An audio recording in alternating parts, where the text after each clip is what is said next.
ఇది నార్సింగ్ దగ్గర వస్తుందండి సైటు. 2 BHK 2.5 అండి. ఎస్ట్ ఫేసింగ్ ఉందండి. సెకండ్ ఫ్లోర్లో ఉంది. 85 lakhs చెప్తున్నారండి. ఇంక్లూడ్ రిజిస్ట్రేషన్ సపరేట్ ఉంటుందండి. గచ్చిబౌలి కానీ ఐటీ సిటీ కానీ దగ్గర వస్తుంది ప్రాజెక్ట్ అండి. నార్సింగ్, కోకాపేట్, అల్కాపూర్, మణికొండ దగ్గర అండి. ఇవన్నీ ఇది ప్రజెంట్ నార్సింగ్ ఉందండి ప్రాజెక్ట్ అండి. డైరెక్ట్ మూవ్ అండి. ఎస్ట్ ఫేసింగ్ ఉందండి. 2.5 అండి. 2 BHK.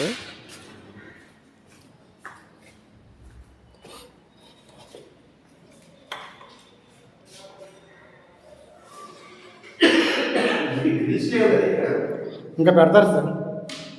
ఇంకా పెట్టలేదు సార్. ఇంకా